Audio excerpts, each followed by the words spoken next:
Eric, kausapin mo naman ako kahit 5 minuto lang. Mayroon akong top secret mission. Kailangan kita. Kailangan mo ba ako dahil mahal mo ako? O mahal mo ako dahil kailangan mo ako? Eric, kailangan kita. Kailangan kita magpanggap na si Miss Usiklovakia. Usiklovakia? Ayoko! Norway! Hindi Miss Norway, Miss Usiklovakia. Siya nga. Bakit ako? Kasi Eric, kamukha mo siya. Tignan mo. How dare you? Ang pangit nito, ha? Kaya nga kamukha mo eh. Ang gali. Diyos ko, hindi ko na talaga alam kung saan ko hahanapin yung batang yan.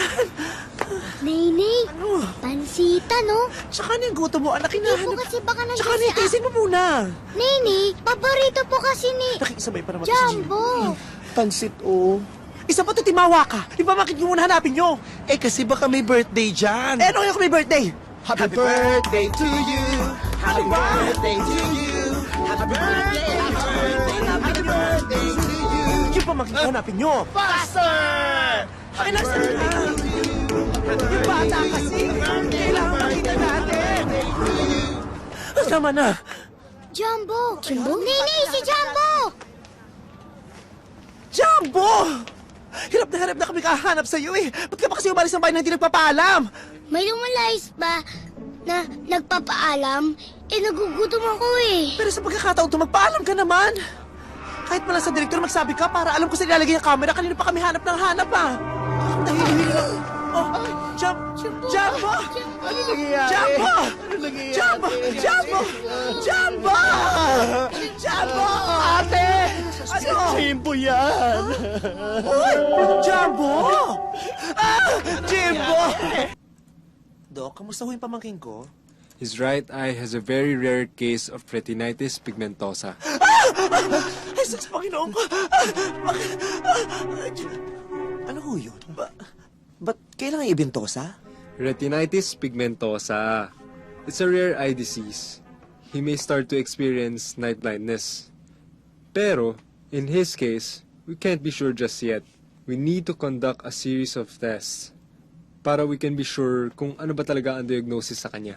If ever, stem cell treatment ang option natin. Dok, mabubulag po ba ako? Shh! Jimbo! Huwag kang magsalita ng ganyan. May possibility. Wala naman akong ginagawa. Pero, gagawin naman natin lahat para maagapan yan. Dok, mga magkano ho kaya abutin ang operasyon niya? At least 100,000 for the stem cell operation. Plus, mga gamot at tests na usually inaabot ng mga 10,000 bawat isa. Ay, Diyos ko. Ay, ang laki naman nagagastusin pala. Oo, ako pa, pes ko Por pa. Diyos por Santo. Saan kamay ng Diyos ko naman kukunin ang pagpapagamot ko doon kay Jimbo? Wala na naman akong kinita. Ay, ano yun? Jimbo, bakit? Jumbo po. Nay, wala po makita. Parang wala rin akong makita. Ang Bakit? dilim. Puwet ko yan. Nakapikit ka kasi anak eh. Dumilat ka para may makita ka. Hindi po. Kahit nakadilit, wala pa rin po ako makita. Parang lumalala yung paningin ng pamangkin mo. Pakiramdam ko para mabubul. Kung ano man yung sasabihin, huwag mo na ituloy. Alin? Yung parang mabubulag ang pamangkin. Sinabi huwag mo ituloy eh. Tristan, your snack's ready.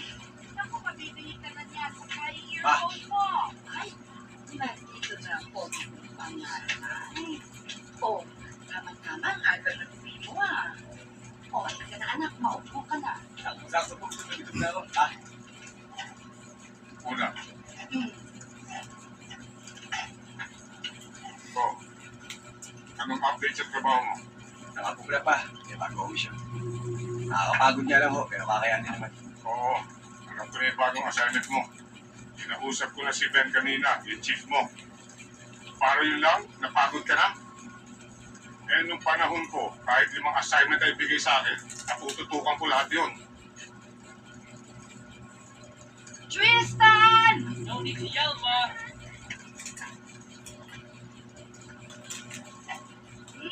Kanina pa ako tawag ng tawag. Uy, Oh, pagkain. Tristan, pwede ba? Ilabas mo muna yung ibon. Sinabi na, inaasma ako sa balahibo niyan eh. Eric, napaka-importante para sa amin itong misyon na to. Hindi kami nakikipaglokohan sa'yo. Madali lang naman ako kausap eh. Lalong-lalo na kung susundin niyo lahat ng mga kondisyonis ko. Really? Sige. Pag-usapan natin, Mr. Villavicencio. Sige, sabihin mo. Isang beses mo pa akong tawagin, mister. Tatawagan ko si Batman para masabi kong nandito si Penguin. Shut up! Unang kondisyon, ipagamot niyo ang mga mata ng pamangkin ko.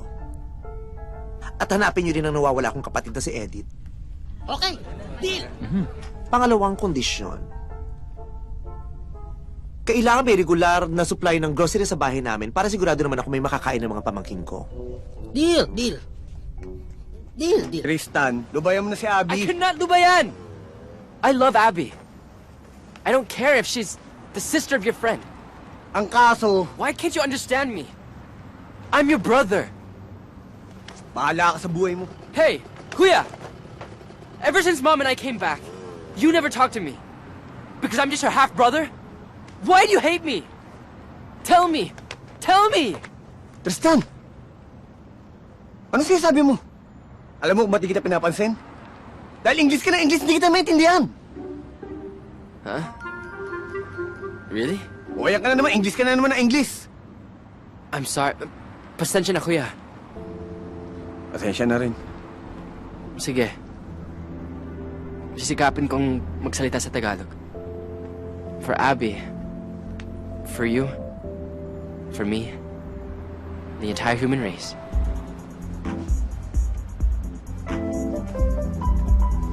Sigurado ka ba talagang ligaw mo si Abby? Oo. Ano pa magagawa ko, kundi suportahan ka. Push lang ng push. Yes! Salamat, Kuya.